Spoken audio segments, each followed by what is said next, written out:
Good afternoon, everyone. It's First Class Maid Jodi. Now, I'm going to give everyone a couple minutes to hop on this live feed. So before we get started, I'll give everyone just a couple minutes. Now, whenever you get on, I want you to hit one of the emojis over here on the side. Give me the thumbs up or the hearts to let me know you're listening. If you happen to be watching the replay, just put hashtag replay in the comments. So let's give a couple minutes for everyone to hop on board. When you get on board, just say hi so I know who's watching and maybe I can give you a shout out. Also give me the thumbs up emojis so I know who's here. Oh, everyone's coming on quickly, so it shouldn't be long before we start. I just don't want anyone to miss out on me explaining how our story time is going to be. So when you get on, hit the thumbs up or the hearts button. If you're watching the replay, I want you to put hashtag replay on the comments. So when I go back and look later, I'll know that you caught us later. But just give me a shout out, say hi. I'll wait just a couple more moments to make sure everyone's on board. Hi, everyone. Well, the captain decided that everyone, was doing homeschool and working from home. As you can see, I'm in my backyard. So we decided we didn't want you to miss out on everything that the Titanic Museum can bring to you. So Monday through Friday, I'll be on here at noon telling stories. On Friday at noon, I'm actually going to read a Titanic book from our gift shop. Captain let me pick whatever I wanted out of the gift shop. Well, books anyway. I couldn't pick just anything. So that's what we're going to do. I see we have my mom's watching. Hi, Mom. And Andy. And Visit Sevierville. Hi. Sharon, Brittany, Hunter. Hi, everyone. So this is what's going to happen. At the ship, when we tell stories, we try to bring out the hope, courage, and resilience that everyone showed on the ship. So hope. In case we have some boys and girls that are watching, let's define hope. So hope is sort of like a wish. You're wishing for better things to happen or for something to happen. So think of hope like a wish. Courage. Courage is where you stand up to something or you do something that you're afraid of. And resilience. Resilience is bouncing back from maybe a tragedy or from a difficult time. If you've ever heard anyone say, oh, she made lemonade out of lemons, that's resilience.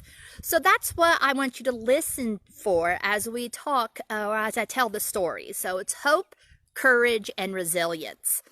So the story that I'm going to tell today, I figured since this was the very first storytelling, I was going to tell probably one of the most well-known stories of one of the most important first-class passengers that were on board. So we're going to talk about the Astors.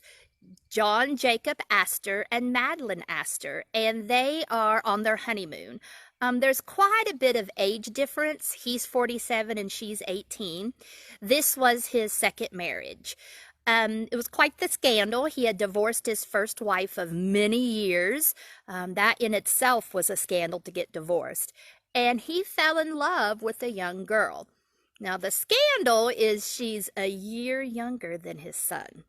And the way they got together is they were playing tennis. They got put together playing doubles, and it was love at first sight after that.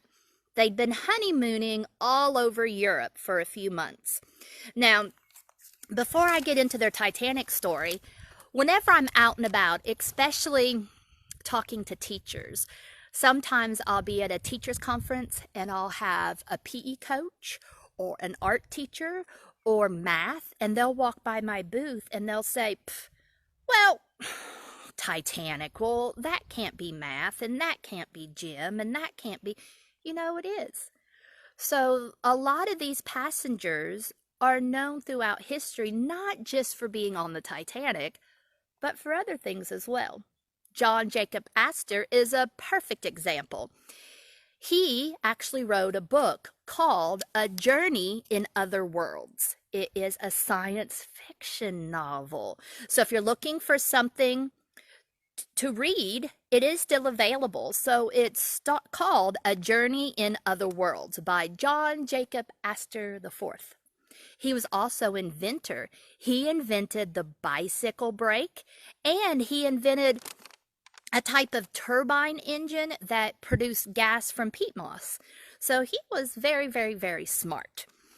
Now, I'm going to read to you their boarding passes. So we're going to see, whenever you board our ship, this is what we give you. I see that Miss Julie's on here. She's got quite a few of these. So Madeleine Astor. She's a first-class passenger, age 18, and she lives in New York City. Hello, my name is Madeleine Force Astor. Charmed, I'm sure. My husband and I are the most talked about couple on the Titanic. So let me tell you a few things before the gossips do. People talk, not because he's the richest man aboard the ship, or because I'm a year younger than his 19-year-old son, or because he's twice my age, or because I'm pregnant. People always talked on everything that he does because he's John Jacob Astor IV. We honeymooned in Egypt, so dreamy and exotic, but when I shared the news about the baby, we cut the trip short and booked passage home on the Titanic. After the collision, John assured me it didn't appear serious, but he helped me on with my life jacket anyway. The ugly contraption became the most important accessory to ever grace my wardrobe. We'll talk about that in just a few moments. Now, John Jacob Astor IV, first-class passenger, age 47. Residence, New York City, New York. You never go unnoticed with a name like John Jacob Astor IV. It's not easy being me. You'll see. 4 days ago, my new wife Madeleine and I boarded the ship, and the news spread like wildfire that we were sailing on board the Titanic.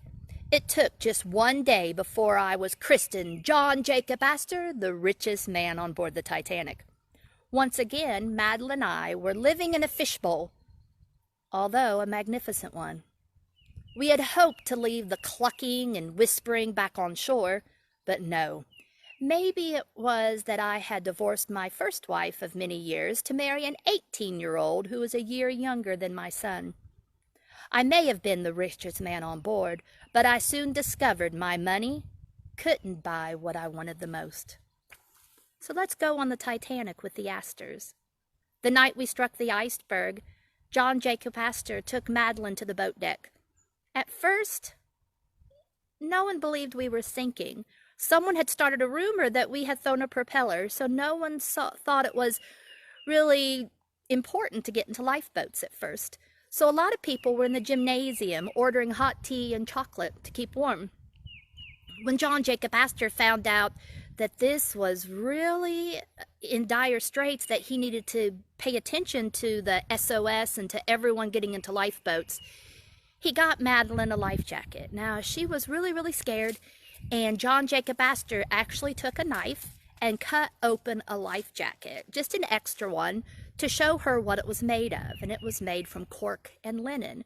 And he told her, Madeleine, my dear, please put this life jacket on. I need you to stay safe for our baby. So he finally got her into a lifeboat, and he asked if he could join. He said, my wife is pregnant. Can I please join her? And the officer said, no, women and children only. So he gave Madeleine his gloves to keep her hands warm and stepped back and said, Madeleine, I love you. I'll see you in New York. Do not take your life jacket off until you felt safe. Well, that was the last she would see of her beloved husband, John Jacob Astor. Once Madeleine got on the rescue ship, the Carpathia, when they found out she was pregnant, they immediately took her to the doctor's quarters, and the doctor cared for her, even gave up his own stateroom so that Madeleine could be comfortable. But she remembered what John said, that life jacket, keep it on until you felt safe. Well, when they finally got to New York, Madeleine thought, I feel safe. Finally, I'm on dry land. So she took that life jacket off and she left it on the bed for the doctor. And the doctor kept that life jacket for years. He eventually had his own office in New York, and he hung that life jacket in his office. Years later, after he passed away, his son was listening to the radio and heard about the Titanic Historical Society and decided to give that life jacket to the Titanic Historical Society. Now, we have that life jacket here in Pigeon Forge, and it's valued at over $1 million. You see, to her, that life jacket wasn't something she wanted. It wasn't something she wanted to keep. It was a reminder of everything she'd lost. She'd lost her husband, the father of her unborn child.